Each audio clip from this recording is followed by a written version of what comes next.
ಸಂಚಿಕೆ ಶೂನ್ನಲ್ಲಿ ಹೇಗಾದ್ರೂ ಮಾಡಿ ಸೂರ್ಯ ತಂದಿರೋ ನಿಂಬೆಹಣ್ಣನ್ನ ಮನೆಯಿಂದ ಹೊರ ಹಾಕಬೇಕು ಅಂತ ಪ್ಲಾನ್ ಮಾಡಿದಂತ ಶಾಂತಿ ಹಾಗೂ ಮನೋಜ ನಿಂಬೆಹಣ್ಣನ್ನ ತಗೊಂಡು, ಹಾಗೆ ಯಾರಿಗೂ ಡೌಟ್ ಬರಬಾರ್ದು ಅಂತ ತಾವು ತಂದಿಟ್ಟಿರೋ ನಿಂಬೆಹಣ್ಣನ್ನು ತಗೊಂಡು ಹೊರ ಹಾಕಬೇಕು ಅಂತ ಹಾಲಲ್ಲಿ ಬರ್ತಿರುವಾಗ ಸಡನ್ ಆಗಿ ಮನೆಯಲ್ಲ ಎಲ್ಲ ಲೈಟ್ಸ್ ಆನ್ ಆಗುತ್ತೆ. ಆಗ ಶಾಂತಿ ಯಾಕೋ ಲೈಟ್ ಹಾಕಿದೆ ಅಂತ ಮನೋಜನ ಕೇಳಿದಾಗ, ಎಲ್ಲಮ್ಮ ನಾನು ಇಲ್ಲೇ ಇದೇನಲ್ಲ ಅಂತ ಹೇಳಿದಾಗ ರವಿ, ಶ್ರುತಿ, ರಂಗನಾಥ್, ರೋಹಿಣಿ ಹಾಗೂ ಎದುರಿಗೆ ಸೂರ್ಯ, ಮೀನಾ ಬರ್ತಾರೆ. ಅವ್ರನ್ನೆಲ್ಲ ನೋಡಿದಂತಹ ಶಾಂತಿ ಹಾಗೂ ಮನೋಜ ಮತ್ತಷ್ಟು ಗಾಬರಿಗೊಳ್ತಾರೆ. ಆಗ ಸೂರ್ಯ, ಅಪ್ಪಯ್ಯ ನಾನು ಹೇಳಿದ್ನಲ್ಲ ಅಪ್ಪಯ್ಯ, ಇವತ್ ರಾತ್ರಿ ನಿದ್ದೆ ಮಾಡ್ಬೇಡ, ನಮ್ಮ ಒಡವೆ ಕದ್ದು ಕಳ್ರು ಸಿಕ್ಕಾಕೊಳ್ತಾರೆ ಅಂತ ಹೇಳಿದ್ದೆ ತಾನೇ, ನೋಡು ಖಂಡಿತವಾಗಿ ನಮ್ಮ ಒಡವೆ ಕದ್ದು ಕಳ್ರು ಸಿಕ್ಕಾಕೊಂಡ್ಬಿಟ್ರು ಅಂತ ಹೇಳ್ತಾನೆ. ಆಗ ಮನೋಜ ಹಾಗೂ ಶಾಂತಿ ಗಾಬರಿಗೊಳ್ತಾರೆ. ಆಗ ಮೀನಾ, ಅತ್ತೆ ನೀವು ತಪ್ಪು ಮಾಡಿಲ್ಲ ಅಂತಂದ್ರೆ ನಿಮ್ ಕೈಯಲ್ಲಿ ಯಾಕತ್ತೆ ಸೂರ್ಯ ಅವ್ರು ತಂದಿರೋ ನಿಂಬೆ ಹಣ್ಣಿದೆ ಅಂತ ಪ್ರಶ್ನೆ ಮಾಡ್ತಾಳೆ. ಆಗ ಶಾಂತಿ, ಅದು ಕಸ್ತೂರಿ ಹೇಳಿದ್ಲು, ಮಾಟ ಮಂತ್ರ ಮಾಡಿರೋ ನಿಂಬೆಹಣ್ಣು ಮನೇಲಿದ್ರೆ ಯಾರಿಗೂ ಒಳ್ಳೇದಾಗಲ್ಲ ಅಂತ ಹೇಳಿ ಅದಕ್ಕೋಸ್ಕರ ಹೊರ ಹಾಕ್ತಿದ್ದೆ ಅಂತ ಹೇಳಿದಾಗ, ಅದನ್ನ ಹೊರ ಹಾಕ್ಬೇಕು ಅಂತ ಹೇಳಿ ಮಧ್ಯರಾತ್ರಿ ಎದ್ದು ಹೊರಟಿದ್ದೀರಾ ಅಂತ ಹೇಳಿ ಸೂರ್ಯ ಪ್ರಶ್ನೆ ಮಾಡ್ತಾನೆ. ಆಗ ಮೀನಾ, ಅತ್ತೆ ಹಾಗಿದ್ರೆ ನೀವು ತಂದಿರೋ ನಿಂಬೆಹಣ್ಣು ನಿಮ್ ಕೈಲಿದೆ ಅಲ್ಲ ಯಾಕೆ ಅಂತ ಹೇಳಿ ಪ್ರಶ್ನೆ ಮಾಡಿದಾಗ ಶಾಂತಿ ಹಾಗೂ ಮನೋಜ ಗಾಬರಿಗೊಳ್ತಾರೆ. ಆಗ ರೋಹಿಣಿ, ಅಯ್ಯೋ ಮೀನಾ ಅವ್ರೇನೋ ಭಯದಲ್ಲಿ ಆ ರೀತಿ ಮಾಡಿರ್ಬೇಕು ಅಂತ ಹೇಳಿದಾಗ ಅಲ್ಲೇ ಇರುವ ಶ್ರುತಿ, ಅಲ್ಲ ರೋಹಿಣಿ ಅವರೇ, ತಪ್ಪು ಮಾಡಿದ್ರೆ ತಾನೇ ಭಯ ಪಡೋಕೆ ಅಂತ ಹೇಳಿ ಪ್ರಶ್ನಿಸ್ತಾ ಇರ್ತಾಳೆ. ಆಗ ಸೂರ್ಯ, ಅಪ್ಪಯ್ಯ ಈ ಸರ್ಕಲ್ ಮಾರಮ್ಮ, ಚಂಡಿ ಚೌರಮ್ಮ ಇದೆಲ್ಲ ಸುಳ್ಳಪ್ಪಯ್ಯ, ಈ ಕಳ್ಬಡ್ಡಿ ಐದ ನಿನ್ ಮೈಯಲ್ಲಿ ಬೆವ್ರು ಹರಿಸೋಕೆ, ಇವನ್ ಬಾಯಿಂದ ಸತ್ಯ ಬಿಡಿಸೋಕೆ ನಾನು ಈ ರೀತಿ ಎಲ್ಲ ನಾಟಕ ಮಾಡಿದೆ. ನಾನು ಸತ್ಯ ಹೇಳ್ದೇ ಇದ್ರು ಆ ಅಮ್ಮಂದ್ರು ನನಗೆ ಸತ್ಯನ ನಿರೂಪಿಸ್ಬಿಟ್ರು ಅಂತ ಹೇಳಿ ಮಾತಾಡ್ತಿರುವಾಗ ಅದನ್ನ ಕೇಳಿಸ್ಕೊಂಡಂತ ಶಾಂತಿ ಆ ನಿಂಬೆಹಣ್ಣ ಕೆಳಗಡೆ ಬೀಳಿಸ್ತಾಳೆ. ಹಾಗಿದ್ರೆ ನಾಟಕ ಮಾಡ್ತೀನೋ ನಾಟಕ ಅಂತ ಹೇಳಿ ಶಾಂತಿ ಕೂಗ್ತಿರುವಾಗ, ಹೌದು, ಒಂದ್ ಇಲಿನ ಬೋನಿ ಕೆಡಬೇಕು ಅಂದ್ರೆ ಅದಕ್ಕೆ ಒಡೆನ ಕಟ್ಟಿ ಹೇಗೆ ಬೋನಿ ಕೆಡುತ್ತಾರೋ ಹಾಗೆ ನಾವು ಒಂದೇ ಒಂದು ನಿಂಬೆಹಣ್ಣನ್ನ ಇಟ್ಟಿ ಒಡವೆ ಕದ್ದಿರೋ ಕಳ್ಳರನ್ನ ಸಿಕ್ಕಾಕ್ಸ್ಬಿಟ್ಟೆ ಅಂತ ಹೇಳಿ ಸೂರ್ಯ ಮಾತಾಡ್ತಾ ಇರ್ತಾನೆ. ಈಗ್ಲಾದ್ರೂ ಸತ್ಯ ಒಪ್ಕೊಳ್ಳೋ ಪೆಂಗ್ಯ ಅಂತ ಹೇಳಿದಾಗ ಮನೋಜನ್ಗೆ ತುಂಬಾ ಗಾಬರಿ ಆಗ್ತಾ ಇರುತ್ತೆ. ಆಗ ರಂಗನಾಥ್ ಅವರು, ಶಾಂತಿ ಇದೆಲ್ಲ ಏನು ಅಂತ ಕೇಳಿದಾಗ, ಏನು ಇಲ್ಲ ರೀ, ಇದೇನು ನಂಗೇನು ಗೊತ್ತಿಲ್ಲ ಅಂತ ಹೇಳಿ ಶಾಂತಿ ಉತ್ತರ ಕೊಡ್ತಾಳೆ. ಶಾಂತಿ, ನನ್ನ ಹತ್ರ ಏನಾದ್ರೂ ಮುಚ್ಚಿಟ್ಟಿದ್ಯಾ, ನಿಜ ಹೇಳು ಅಂತ ಮತ್ತೆ ರಂಗನಾಥ್ ಅವರು ಪ್ರಶ್ನೆ ಕೇಳಿದಾಗ, ಇಲ್ರಿ ಹಾಗೇನಿಲ್ಲ ಅಂತ ಹೇಳ್ತಾಳೆ. ಆಗ ರಂಗನಾಥ್ ಅವರು ಮನೋಜನ್ನ ಹತ್ರ ಕರೆದು, ನಿಜ ಹೇಳಪ್ಪ ಅಂತ ಹೇಳಿದಾಗ, ಅಪ್ಪ ನನ್ಗೇನು ಗೊತ್ತಿಲ್ಲಪ್ಪ ಅಂತ ಹೇಳ್ತಾನೆ ಮನೋಜ. ಮತ್ತೆ ರಂಗನಾಥ್ ಅವರು ಅದನ್ನೇ ಕೇಳ್ತಾರೆ, ಆದ್ರೂ ನನ್ಗೇನು ಗೊತ್ತಿಲ್ಲ ಅಂತ ಹೇಳಿದಾಗ ಸೂರ್ಯಗೆ ತನ್ನ ಕೋಪನ ಕಂಟ್ರೋಲ್ ಮಾಡ್ಕೊಳಕ್ಕೆ ಆಗಲ್ಲ.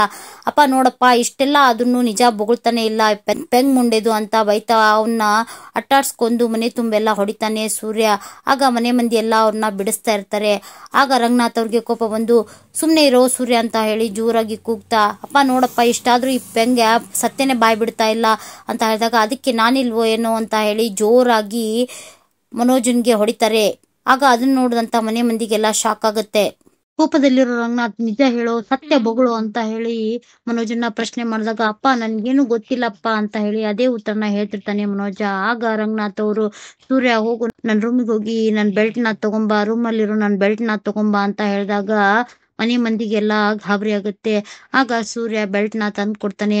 ಆಗ ರೋಹಿಣಿ ಅಡ್ಡ ಬಂದು, ಮಾವ ಇದೆಲ್ಲ ಏನ್ ಮಾವ ಅಂತ ಕೇಳ್ತಾಳೆ. ವಿದ್ಯೆ ಹೇಳದ ಗುರುವು, ಬುದ್ಧಿ ಹೇಳದ ತಂದೆ, ಬಿದ್ದಿರಲು ಬಂದು ನೋಡದ ತಾಯಿ, ಶುದ್ಧ ವೈರಿಗಳು ಎಂದು ಸರ್ವಜ್ಞ ಮಹಾಕವಿ ಹೇಳಿದ್ದಾರೆ. ಆದ್ರೆ ಈ ಅಯೋಗ್ಯ ನನ್ ಮಗ ಸರಿ ಆಗ್ಬೇಕು, ನಿನ್ ಬದುಕು, ನಿನ್ ಗಂಡ ಸರಿ ಆಗ್ಬೇಕಂದ್ರೆ ಇವನ್ನ ನಾನೇ ಸರಿ ಮಾಡ್ಬೇಕು ಅಂತ ಹೇಳಿ ಕೋಪದಿಂದ ಮನೋಜನ ಕಾಲರ್ನ ಎಳಿತಾ ಸೋಫಾದ ಮೇಲೆ ಮನೋಜನ್ನ ತಳ್ಳಿ ಜೋರಾಗಿ ತಮ್ಮ ಬೆಲ್ಟ್ ಇಂದ ಹೊಡಿತಾ ಇರ್ತಾರೆ. ಆಗ ಮನೋಜ ತುಂಬಾ ನರಳ್ತಾ ಇರ್ತಾನೆ, ಬೇಡ ಬೇಡ ಅಂತ ಹೇಳಿ. ಆಗ ಶಾಂತಿ ಬಿಡ್ಸೋಕ್ ಬರ್ತಾಳೆ. ಆಗ ಕೋಪದಲ್ಲಿರೋ ರಂಗನಾಥ್ ಅವರು ಶಾಂತಿನ ತಳ್ಳಿ, ಇದೇ ಏಟು ನಿನ್ ಬಿದ್ರೆ ನೀನ್ ತಡ್ಕೊಳಲ್ಲ, ಸುಮ್ನೆ ಹಿಂದೆ ಸರ್ದ್ಬಿಡು, ಜಿಮ್ ಮಾಡಿ ಬಿಟ್ಟಿಯಾಗಿ ಕೂತಿಂದು ನಿನ್ ಮಗ ಬಾಡಿ ಬೆಳೆಸಿದಾನೆ ಅಂತ ಹೇಳಿ ಮತ್ತೆ ಮನೋಜನ್ನ ಹೊಡೆಯೋಕೆ ಶುರು ಮಾಡ್ತಾನೆ. ಆಗ ಸೂರ್ಯ, ಬೊಗಳು, ನಿಜ ಬೊಗಳು, ಸಾಯೋಕಿನ ಮುಂಚೆ ಆದ್ರೂ ನಿಜ ಬೊಗಳು ಸಾಯಿ ಅಂತ ಹೇಳಿ ಹೇಳ್ತಿರುವಾಗ, ಏನ್ರಿ ಸೂರ್ಯ ಅವ್ರೆ, ನೀವ್ ಮಾಡಿರೋ ಅವಾಂತರದಿಂದ ನೋಡಿ ಹೇಗೆಲ್ಲ ಆಗ್ತಾ ಇದೆ ಅಂತ ಹೇಳಿ ರೋಹಿಣಿ ಹೇಳ್ತಿರುವಾಗ, ಒಡವೆ ನಂದು, ನಿನ್ ಒಡವೆ ಆಗಿದ್ರೆ ಸುಮ್ನೆ ಬಿಡ್ತಿದ್ಯಾ ಅಂತ ಹೇಳಿ ಪ್ರಶ್ನೆ ಮಾಡ್ತಾಳೆ. ಅವ್ರು ಒಡವೆ ಕದ್ದಿಲ್ಲ ರೀ ಅಂತ ಹೇಳಿ ರೋಹಿಣಿ ಹೇಳಿದಾಗ, ಕದ್ದಿರೋದು ಅವನೇ ಅಂತ ಹೇಳ್ತಾಳೆ. ಇಲ್ಲ ರೀ ಅವನಲ್ಲ ಅಂತ ಮತ್ತೆ ಸೂರ್ಯ ಹಾಗೂ ರೋಹಿಣಿ ವಾದ ಮಾಡ್ತಾ ಇರ್ತಾರೆ. ಆಗ ಕೊನೆಗೆ ಮನೋಜ, ಒಡವೆ ಕದ್ದಿದ್ದು ನಾನೇ ಅಂತ ಹೇಳಿದಾಗ ಅದನ್ನ ಕೇಳ್ದ ಮನೆ ಮಂದಿಗೆಲ್ಲ ಶಾಕ್ ಆಗುತ್ತೆ.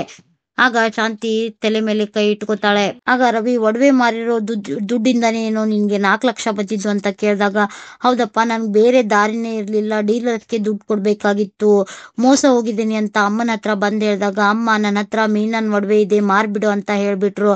ಆದ್ರೆ ನಾನು ಆ ಒಡವೆನ ಅಡ ಇಡೋಕಂತ ಹೋಗಿದ್ದೆ, ಆದ್ರೆ ದುಡ್ಡು ಕಡಿಮೆ ಬಂತು, ಹಾಗಾಗಿ ಆ ಒಡವೆನ ಮಾರ್ಬೇಕಾಯ್ತು ಅಂತ ಹೇಳಿದಾಗ ಅದನ್ನ ಕೇಳಿಸ್ಕೊಂಡಂತ ಶಾಂತಿ ಗಾಬರಿ ಆಗ್ತಾಳೆ. ಆಗ ಶ್ರುತಿ, ನಮ್ಗೆ ಮೊದ್ಲೇ ನಿಮ್ ಮೇಲೆ ಡೌಟ್ ಇತ್ತು, ಅದಕ್ಕೋಸ್ಕರನೇ ಅವತ್ತು ಒಡವೆ ಅಂಗಡಿಯಿಂದ ಕಾಲ್ ಮಾಡಿರೋದು ಅಂತ ಹೇಳಿ ನಿಮ್ಮ ಹತ್ರ ಫೋನಲ್ಲಿ ಮಾತಾಡಿದ್ದು. ಆದ್ರೆ ಅವತ್ ನೀವು ತಪ್ಪಿಸ್ಕೊಂಡ್ಬಿಟ್ರಿ, ಆದ್ರೆ ಇವತ್ತು ಒಂದೇ ಒಂದ್ ನಿಂಬೆ ಹಣ್ಣಿಂದ ನೀವು ಸಿಕ್ಕಾಕೊಂಡ್ಬಿಟ್ರಿ. ಮೀನಾ ಅವ್ರ ಒಡವೆನ ಮಾರಿದ್ದು ಚೀಟಿಂಗ್ ಅಲ್ವಾ ಅಂತ ಹೇಳಿ ಶ್ರುತಿ ಬೈತಾ ಇರ್ತಾಳೆ. ಆಗ ಸೂರ್ಯ, ಅವನಿಗೆ ಸುಳ್ಳು ಹೇಳೋದು, ಮೋಸ ಮಾಡೋದು ಅವ್ನಿಗೇನು ಹೊಸ್ತಲ್ಲ, ಮೋಟ್ ಮಿಠಾಯಿ ಇಂಥ ಹಲ್ಕ ಕೆಲಸ ಮಾಡೋದು ಅವ್ನಿಗೇನು ಹೊಸ್ತಲ್ಲ ಅಂತ ಹೇಳಿ ಮನೋಜನ್ಗೆ ಬೈತಾ ಇರ್ತಾನೆ. ಆಗ ಮೀನಾ ಶಾಂತಿಗೆ, ಅತ್ತೆ ನಿಮ್ಗೆ ವಿಷಯ ಗೊತ್ತಿದ್ರು ಅದನ್ನ ನನ್ನಿಂದ ಮುಚ್ಚಿಟ್ರಲ್ಲ, ಮನೆಯವರಿಂದ ಮುಚ್ಚಿಟ್ರಲ್ಲ, ಅದನ್ನ ಕೇಳಿ ನನಗೆ ತುಂಬಾ ಬೇಜಾರಾಯ್ತು. ಅಷ್ಟೇ ಅಲ್ದೇ ನಿಮ್ಗೆ ವಿಷಯ ಗೊತ್ತಿದ್ರು ಆ ಒಡವೆ ಕದ್ದಿರೋ ಆಪಾದನೆನ ನಮ್ಮನೆಯವ್ರ ಮೇಲೆ ಹಾಕಿದ್ರಲ್ಲ, ನಮ್ಮನೆಯವರು ಡೂಪ್ಲಿಕೇಟ್ ಒಡವೆ ಮಾಡಿ ಹಾಕಿದ್ದಾರೆ ಅಂತ ಹೇಳಿದ್ರಲ್ಲ, ಇದು ಎಷ್ಟರ ಮಟ್ಟಿಗೆ ಸರಿ ಅತ್ತೆ, ಎಷ್ಟರ ಮಟ್ಟಿಗೆ ನ್ಯಾಯ ಅತ್ತೆ ಅಂತ ಹೇಳಿ ಮಾತಾಡ್ತಿರ್ತಾಳೆ. ಆಗ ಸೂರ್ಯ, ಹೌದು ಕಣೆ, ಈ ಸಕ್ಕರೆಯಿಂದ ಈ ಮನೋಜನ್ಗೂ ಸಕ್ಕರೆ ಕಾಯಿಲೆ ಬಂದ್ಬಿಟ್ಟಿದೆ, ಏನೋ ನಾನೇ ಕಳ್ಳಿ ಅನ್ನೋ ರೀತಿ ಮಾತಾಡ್ತಿದ್ಯಾ, ನಾನ್ ಕಳ್ಳಿ ಏನೋ ಅಂತ ಹೇಳಿದಾಗ ಕೋಪದಲ್ಲಿರೋ ರಂಗನಾಥ್ ಅವರು ಬಾಯಿ ಮುಚ್ಚು ಅಂತ ಹೇಳಿ ಮತ್ತೆ ಶಾಂತಿ ಕಡೆಗೆ ಮೊದಲು ನಿನ್ನನ್ನ ಹೊಡಿಬೇಕು ಅಂತ ಹೇಳಿ ಬೆಲ್ಟ್ ತಗೊಂಡು ಬರ್ತಿರ್ತಾರೆ. ಆಗ ಅಡ್ಡ ಬಂದ ಮೀನಾ, ಮಾವ ಅತ್ತೆ ಮೇಲೆ ಕೈ ಮಾಡಬೇಡಿ ಮಾವ, ಇಷ್ಟು ದಿನ ಮಾಡದೇ ಇರೋ ಕೆಲಸನ ಈಗ ಮಾಡಿ ಕೆಟ್ಟವ್ರು ಆಗ್ಬೇಡಿ ಮಾವ ಅಂತ ಹೇಳಿದಾಗ ಅವಳನ್ನ ಸರಿದಂತ ರಂಗನಾಥ್ ಕೋಪದಲ್ಲಿ ಬೆಲ್ಟ್ ತಗೊಂಡು ಶಾಂತಿ ಹತ್ರ ಬರ್ತಿರ್ತಾನೆ. ಹಾಗೆ ವಾಪಸ್ ಹೋಗಿ ಮನೋಜನ್ ಹತ್ರ ಹೋಗಿ ಯಾಕೋ ಈ ರೀತಿ ಕೆಲಸ ಮಾಡಿದೆ ಅಂತ ಹೇಳಿ ಮತ್ತೆ ಮನೋಜನ್ಗೆ ಹೊಡೆಯೋಕೆ ಶುರು ಮಾಡ್ತಾನೆ. ಆಗ ಮತ್ತೆ ರಂಗನಾಥ್ ಅವ್ರನ್ನ ಎಲ್ಲರೂ ಬಿಡ್ಸೋಕೆ ಬರ್ತಾರೆ. ಆಗ ರೋಹಿಣಿ, ಮಾವ ನಿಮ್ ಕಾಲ್ ಬೀಳ್ತೀನಿ, ಅವ್ರನ್ನ ಹೊಡಿಬೇಡಿ ಅಂತ ಕೇಳ್ಕೊತಾಳೆ. ಹಾಗೆ ಶಾಂತಿನೂ ಸಹ ರಂಗನಾಥ್ ಅವ್ರಿಗೆ ಅವ್ರನ್ನ ಬಿಟ್ಬಿಡಿ ಅಂತ ಕೇಳ್ಕೊತಿರ್ತಾಳೆ. ನೀನ್ ಹತ್ರ ಬರಬೇಡ, ಮೊದಲು ನಿನ್ ಹೊಡಿಬೇಕು ಅಂತ ಹೇಳಿ ಬೈತಾ ಇರ್ತಾರೆ. ಮೊದಲು ನಿನ್ ಹೊಡೆದ್ರೆ ಎಲ್ಲ ಕರೆಕ್ಟ್ ಆಗುತ್ತೆ ಅಂತ ಹೇಳಿ ಶಾಂತಿಗೆ ಹೊಡೆಯೋಕೆ ಅಂತ ಬೆಲ್ಟ್ ಎತ್ತಾರೆ. ಆಗ ಸೂರ್ಯ, ಅಪ್ಪ ಸುಮ್ನಿರಪ್ಪ, ಆ ರೀತಿ ಎಲ್ಲ ಮಾಡಬೇಡ, ಸಮಾಧಾನವಾಗಿರಪ್ಪ ಅಂತ ಹೇಳಿ ರಂಗನಾಥ್ ಅವ್ರನ್ನ ಸಮಾಧಾನ ಮಾಡಿ, ಬೊಗಳು, ಅವತ್ತೇನ್ ಹೇಳ್ದೆ ನೀನು, ನಾನು ದೊಡ್ಡ ಮನೆತನದ ಹುಡುಗಿನ ಮದ್ವೆ ಆಗಿದ್ದೀನಿ, ನೀನು ಹೂ ಮಾರೋಳನ್ನ ಮದ್ವೆ ಆಗಿದೆ ಅಂತ ಹೇಳ್ದಲ್ಲೋ, ಈ ರೀತಿ ಕಷ್ಟ ಬಂದಾಗ ನಿನ್ ದೊಡ್ಡ ಮನೆ ಹುಡುಗಿ ಒಡವೆನ ಮಾರೋದ್ ಬಿಟ್ಟು ನನ್ನ ಹೆಂಡತಿ ಒಡವೆ ಯಾಕೆ ತಗೊಂಡಿಯೋ, ಅವಳ ಬಗ್ಗೆ ಎಷ್ಟು ಕೇವಲವಾಗಿ ಮಾತಾಡ್ದಲ್ಲೋ ಅಂತ ಹೇಳಿ ಮತ್ತೆ ಸಿಕ್ಕಾಗೆ ಒದಿತಾ ಮನೋಜನ್ಗೆ ಹೊಡೆಯೋಕೆ ಶುರು ಮಾಡ್ತಾನೆ. ಆಗ ಮನೆ ಮಂದಿ ಎಲ್ಲ ಬಿಡಿಸಿದ್ರು ಸಹ ಸೂರ್ಯ ಬಿಡ್ತಿರಲ್ಲ. ಆಗ ಮಧ್ಯೆ ಬಂದ ರೋಹಿಣಿ, ಏನ್ರಿ ಎಲ್ರು ಸೇರ್ಕೊಂಡು ನನ್ನ ಗಂಡನ ಹೊಡಿಬೇಕು ಅಂತ ಡಿಸೈಡ್ ಮಾಡ್ಬಿಟ್ಟಿದ್ದೀರಾ ಅಂತ ಪ್ರಶ್ನೆ ಮಾಡಿದಾಗ, ಹೌದಮ್ಮ ಹೊಡಿತೀವಿ, ಯಾಕೆ ಬಂದ್ಬಿಡು, ಹೊಡಿಬಾರ್ದಾ ನಿನ್ ಗಂಡಂಗೆ, ಅವ್ನು ಮಾಡಿರೋದೇನು ಒಳ್ಳೆ ಕೆಲ್ಸನ, ಅವ್ನಿಗೆ ಶಾಲಕ್ಕೆ ಸನ್ಮಾನ ಮಾಡ್ಬೇಕಾ ಅಂತ ಕೇಳ್ತಾನೆ. ಆಗ ಮೀನಾ ರೋಹಿಣಿಗೆ, ಈಗ್ಲೂ ನೀವು ನಿಮ್ ಗಂಡನ ಸಮರ್ಥನೆ ಮಾಡ್ಕೊಂಡು ಮಾತಾಡ್ತಿದ್ದೀರಾ, ಅವ್ರು ಮಾಡಿದ ಕೆಲಸ ಒಳ್ಳೇದಾ, ಈಗ್ಲೂ ಅವ್ರನ್ನ ನೀವು ಅವ್ರ ಪರವಾಗಿ ಮಾತಾಡ್ತಿದ್ದೀರಾ ಅಂತ ಕೇಳ್ತಾಳೆ. ಆಗ ಶ್ರುತಿ, ಅಲ್ಲ ರೋಹಿಣಿಯವ್ರೆ, ಈ ವಿಷಯ ನಿಮ್ಗೆ ಮೊದಲೇ ಗೊತ್ತಿತ್ತಾ ಅಂತ ಕೇಳ್ತಾಳೆ. ಆಗ ಗೊತ್ತಿತ್ತು ಅಂತ ಹೇಳಿದಾಗ ಶ್ರುತಿ ಹಾಗೂ ಮನೆಯವರೆಲ್ಲರಿಗೂ ಶಾಕ್ ಆಗುತ್ತೆ. ಆಗ ಸೂರ್ಯ, ಓಹೋ ನಾಟಕದ ಕಂಪ್ನಿನೇ ಓಪನ್ ಮಾಡಿದ ನೀವನು ಅಂತ ಮಾತಾಡ್ತಿರುವಾಗ, ನನಗೆ ಈ ವಿಷಯ ಗೊತ್ತಾಗಿರೋದು ನಿನ್ನೆ, ಮುಂಚೆನೆ ಗೊತ್ತಾಗಿದ್ರೆ ಈ ರೀತಿ ಮಾಡದೇ ಇರೋ ಹಾಗೆ ತಡಿತಿದ್ದೆ ಅಂತ ರೋಹಿಣಿ ಹೇಳ್ತಾಳೆ. ಆಗ ರಂಗನಾಥ್ ಅವರು ರೋಹಿಣಿ ಹತ್ರ ಬಂದು, ಇದೇನಮ್ಮ ತಾಯಿ, ಅವಳಂತ್ರು ಅವನ್ನ ಹೆತ್ತವಳು ಹಾಗೆ ಮಾಡ್ತಾಳೆ, ಅವನ್ನ ಸಪೋರ್ಟ್ ಮಾಡ್ಕೊಂಡು, ನೀನು ಹಾಗೆ ಮಾಡೋದ, ಅವನ್ನ ಕಟ್ಕೊಂಡವಳು, ಏನಮ್ಮ ಇದಕ್ಕೇನ್ ಕೊನೆನೇ ಇಲ್ವಾ, ಇವ್ರು ಮಾಡೋ ಮೋಸಕ್ಕೆ ಕೊನೆನೇ ಇಲ್ವಾ, ಛೀ ಅಂತ ಮಾತಾಡ್ತಾ ಇರ್ತಾರೆ.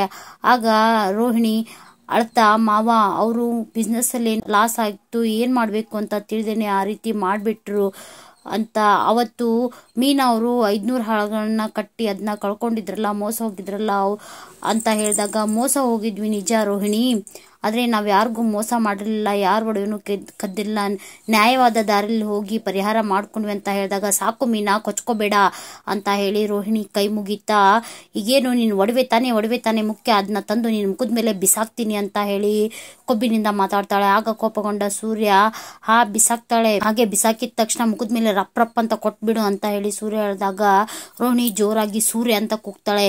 ಏನ್ ಕೂಗೋದು ಅಂತ ಹೇಳಿ ರೋಹಿಣಿ ಹತ್ರ ಬಂದ ಸೂರ್ಯ, ಅತ್ತಿಗೆ ಅಂತ ಹೇಳಿ ತಾಯಿ ಸಮಾನ ಅಂತ ಹೇಳಿ ನನ್ನ ಬಾಯಿ ಕಟ್ ಹಾಕ್ಬಿಟ್ಟಿದ್ದಾರೆ, ಏನ್ ಮಾಡೋದು ದೊಡ್ಡವರು ಅಂತ ಬೈತಾ ಇರ್ತಾನೆ. ಇದನ್ನೆಲ್ಲ ನೋಡಿ ಬೇಜಾರಂದಂತ ರಂಗನಾಥ್ ಅವರು, ಇದೇನಪ್ಪ ಈ ಮನೇಲಿ ಅನ್ಯಾಯಕ್ಕೆ ಕೊನೆನೇ ಇಲ್ವಾ, ಅಲ್ಲಮ್ಮ ನೀನು ನಿನ್ ಗಂಡ ಮಾಡ್ತಿರೋದು ಸರಿನಾ? 10 ಜನ ಇರೋ ಜಾಗದಲ್ಲಿ ಮುತ್ತಾಗಿರ್ಬೇಕು ಅಂತ ಹೇಳ್ತಾರೆ ದೊಡ್ಡವರು. ಇಲ್ಲದೆ ಹೋದ್ರೆ 10 ಜನ ಹೇಗಿರ್ತಾರೋ ಹಾಗಿರ್ಬೇಕು. ಆದ್ರೆ ನೀವೇನ್ ಮಾಡ್ತಾ ಇರೋದು? ನೀವಿಬ್ರೇ ಮೇಲು ಅನ್ನೋ ರೀತಿ ಮಾಡ್ತಿದ್ಯಲ್ಲ, ಇದು ಸರಿನಾ ಅಂತ ಕೇಳ್ತಾರೆ. ಮಾವ, ಇದನ್ನೆಲ್ಲ ನೋಡ್ತಾ ಇದ್ರೆ ನನ್ಗೇನೋ ಬೇರೆನೆ ಅಂತ ಅನಿಸ್ತಾ ಇದೆ. ಅಪ್ಪ 2ನೇ ಮದುವೆ ಮಾಡ್ಕೊಂಡಿರೋದಕ್ಕೆ ಇವ್ರು ಅಪ್ಪನ್ನ ಬಿಟ್ಟು ಬಂದಿಲ್ಲ. ಇದ್ರಲ್ಲಿ ಇವ್ರದ್ದು ಏನೋ ಸ್ವಾರ್ಥ ಇದೆ ಅಂತ ಅನಿಸ್ತಾ ಇದೆ ಅಂತ ಹೇಳಿ ಮೀನಾ ಮಾತಾಡಿದಾಗ ಅದನ್ನ ಕೇಳಿಸ್ಕೊಂಡಂತ ರೋಹಿಣಿ ಶಾಕ್ ಆಗ್ತಾಳೆ. ಆಗ ಅಲ್ಲೇ ಇರುವ ಶಾಂತಿ ಕೋಪದಿಂದ, ನೀನು ಒಡವೆ ವಿಚಾರ ಅಷ್ಟೇ ಮಾತಾಡಿ, ಉಳಿದಿದ್ನೆಲ್ಲ ಮಾತಾಡ್ಬೇಡ. ಆ ಒಡವೆ ನನ್ನ ಗಂಡನ ದುಡ್ಡಿನ ಸಂಪಾದನೆಯಲ್ಲಿ ತಂದಿರೋದು ನಿಮ್ಮ ಅಪ್ಪನ ಮನೆಯದಲ್ಲ ಅಂತ ಹೇಳಿದಾಗ ರಂಗನಾಥ್ ಅವರು ಶಾಂತಿ ಹತ್ರ ಬಂದು ಕೋಪದಿಂದ, ಬಾಯ್ ಮುಚ್ಚೆ, ನೀನ್ ಮಾತಾಡ್ಬೇಡ ಅಂತ ಹೇಳಿ ಶಾಂತಿಗೆ ಹೊಡೆಯಕ್ಕೆ ಹೋಗ್ತಾರೆ. ತಾಯಿ ಏನೇ ನೀನು? ತಾಯಿನ? ತಾಯಿ ಒಬ್ಬ ಒಳ್ಳೆ ತಾಯಿ ತನ್ನ ಮಗ ನಾಡಿಗೆ ಒಳ್ಳೆ ಮಗನಾಗ್ಲಿ, ದೇಶಕ್ಕೆ ಒಳ್ಳೆ ಪ್ರಜೆ ಆಗ್ಲಿ ಅಂತ ಆಸೆ ಪಡ್ತಾಳೆ. ಆದ್ರೆ ನೀನೇನೇ ಹೇಳ್ಕೊಡ್ತಾ ಇದೀಯಾ? ಮೋಸ ಮಾಡು, ಕಳ್ತನ ಮಾಡು, ಸುಳ್ಳು ಹೇಳು ಅಂತ ಹೇಳ್ಕೊಡ್ತಾ ಇದೀಯಾ? ನೀನ್ ತಿನ್ಸೋದು ಅನ್ನನೇನಾ ಮತ್ ಬೇರೆ ಏನಾದ್ರೂ ವಿಷನ ಅಂತ ಹೇಳಿ ಶಾಂತಿಗೆ ಬೈತಾ ಇರ್ತಾನೆ. ಅಲ್ಲ ಕಣೆ, ಮೋಸ ಹೋಗಿದ್ದು ಅವನು, ಆದ್ರೆ ನೀನ್ ಯಾಕೆ ಆ ಮೀನಾ ಒಡವೆನ ಮಾರಕ್ ಹೋದೆ ಚಿತ್ರಾಂಗದಿ ಅಂತ ಹೇಳಿ ಬೈತಿರ್ತಾರೆ. ಆಗ ಶಾಂತಿ, ಅದು ಬೀರುವಲ್ಲಿ ಹಾಗೆ ಸುಮ್ನೆ ಬಿದ್ದಿತ್ತಲ್ಲ ಅದಕ್ಕೋಸ್ಕರ ಅಂತ ಹೇಳ್ತಿರುವಾಗ ಆಗ ಸೂರ್ಯ ಕಾಲಿಲ್ದಿರೋ ಕೋಳಿ ಹತ್ರ ಬಂದು ಲೆಗ್ ಪೀಸ್ ಕೇಳ್ದಾಗ ಆಯ್ತು ಅಂತ ಹೇಳಿ, ಇವಳು ಒಡವೆನೆ ಕದಿತೀರೇನೋ, ನಿಮ್ನ ಯಾವ ಇದ್ರಲ್ಲಿ ಹೊಡಿಬೇಕು ಅಂತ ಹೇಳಿ ಮತ್ತೆ ಮನೋಜನ್ಗೆ ಹೊಡಿತಾ ಇರ್ತಾನೆ. ಆಗ ರಂಗನಾಥ್ ಅವರು, ಒಂದ್ ವೇಳೆ ನಿನ್ ಮಗ ಏನಾದ್ರೂ ಅಪ್ಪನ ಹೃದಯ ಬೇಕು ಅಂತಂದ್ರೆ ನನ್ನ ಕೊಲೆ ಮಾಡಾದ್ರೂ ಅದನ್ನ ಕೊಡಿಸ್ಬಿಡ್ತೀಯ, ಕೊಲೆಗತ್ತಿ ನೀನು ಅಂತ ಹೇಳಿ ಬೈದಾಗ ಅದನ್ನ ಕೇಳಿದಂತ ಮನೆ ಮಂದಿಗೆಲ್ಲ ಕಣ್ಣಲ್ಲಿ ನೀರ್ ಬರ್ತಾ ಇರುತ್ತೆ. ಆಗ ಶಾಂತಿ, ಯಾಕ್ರಿ ಈ ರೀತಿ ಮಾಡ್ತಾ ಇದಾರೆ? ಇದನ್ನೆಲ್ಲ ಮಾಡಿದ್ದು ನನ್ನ ಮಗನಿಗೋಸ್ಕರ ಅಲ್ವಾ ಅಂತ ಹೇಳ್ತಿರ್ತಾಳೆ. ಮುಗೀತು, ಇವತ್ತಿಗೆಲ್ಲ ಮುಗೀತು ಕಣೆ, ಇನ್ಮೇಲಿಂದ ನಾನ್ ನಿನ್ ಹತ್ರ ಮಾತಾಡಲ್ಲ, ನಿನ್ ಮುಖನೂ ನನ್ಗೆ ತೋರ್ಸಬೇಡ, ನಿನ್ ಕೈಯಿಂದ ಒಂದ್ ಹನಿನೂ ನೀರ್ ಕುಡಿಯಲ್ಲ ಅಂತ ರಂಗನಾಥ್ ಅವರು ಹೇಳ್ತಾರೆ. ಆಗ ಶಾಂತಿ ರಂಗನಾಥ್ ಅವ್ರನ್ನ ಮುಟ್ಟಕ್ ಹೋದಾಗ, ಮುಟ್ಬೇಡ ನೀನನ್ನ ಅಂತ ಹೇಳ್ತಾರೆ. ಈ ಜನ್ಮದಲ್ಲಿ ನನ್ಗೆ ನಿನ್ ಮುಖನ ತೋರಿಸ್ಬೇಡ ಅಂತ ಹೇಳಿದಾಗ, ಅಲ್ಲರಿ ಯಾಕ್ರಿ ನೀವ್ ಈ ರೀತಿ ಮಾತಾಡ್ತಾ ಇದ್ದೀರಾ? ನಾನು ಏನ್ ಮಾಡ್ಬಾರ್ದನ್ನ ಮಾಡ್ದೆ ಅಂತ ನೀವ್ ಈ ರೀತಿ ಮಾತಾಡ್ತಾ ಇದ್ದೀರಾ? ಅಲ್ಲ, ನಾನು ಇದನ್ನೆಲ್ಲ ಮಾಡಿದ್ದು ನಮ್ಮ ಮಗನ್ಗೋಸ್ಕರ ಅಲ್ವಾ? ಇದೆಲ್ಲ ಯಾಕೆ ನಿಮ್ಗೆ ಅರ್ಥ ಆಗ್ತಿಲ್ಲ? ನೀವಂತರೂ ಆ ಮನೋಜನ್ನ ಅರ್ಥ ಮಾಡ್ಕೊಳೋದಿಲ್ಲ. ಇನ್ಮೇಲೆ ನನ್ನ ಹತ್ರನೂ ಮಾತಾಡೋದಲ್ವಾ? ಈ ಮನೆಗೆ ದೊಡ್ಡ ಸಮಸ್ಯೆ ನಾನೇ ಅಲ್ವಾ? ನನ್ನಿಂದನೇ ಎಲ್ಲ ಸಮಸ್ಯೆ ಆಗ್ತಿರೋದಲ್ವಾ? ಇರ್ಲಿ ಅಂತ ಹೇಳ್ತಾ ಶಾಂತಿ ಹೋಗಿ ತನ್ನ ರೂಮ್ ಬಾಗಿಲನ್ನ ಹಾಕೋತಾಳೆ. ಆಗ ರೋಹಿಣಿ ಅತ್ತೆ ಅಂತ ಹೇಳಿ ಆ ಬಾಗಿಲನ್ನ ತಟ್ತಾ ಇರ್ತಾಳೆ. ಆಗ ಅಲ್ಲಿಗೆ ಮನೋಜ ಹಾಗೂ ರವಿನೂ ಸಹ ಬಂದು ಬಾಗಿಲು ತಟ್ತಾ ಇರ್ತಾರೆ. ಆಸೆ ಸೀರಿಯಲ್ನ ಇಂದಿನ ಸಂಚಿಕೆ ಮುಕ್ತಾಯವಾಗುತ್ತೆ. ಆಸೆ ಸೀರಿಯಲ್ನ ಸಂಪೂರ್ಣವಾಗಿ ವೀಕ್ಷಿಸಲು ಪ್ಲೀಸ್ ನಮ್ಮ ಚಾನಲ್ನ ಸಬ್ಸ್ಕ್ರೈಬ್ ಮಾಡ್ಕೊಳ್ಳಿ. ಹಾಗೆ ನಮ್ಮ ವಿಡಿಯೋಗಳು ನಿಮಗೆ ಇಷ್ಟ ಆಗ್ತಿದ್ರೆ ಪ್ಲೀಸ್ ಒಂದು ಲೈಕ್ ಕೊಡಿ. ಹಾಗೆ ನಿಮ್ಮ ಫ್ಯಾಮಿಲಿ ಫ್ರೆಂಡ್ಸ್ ಜೊತೆಗೆ ಶೇರ್ ಮಾಡೋದನ್ನ ಮರಿಬೇಡಿ. Thank you.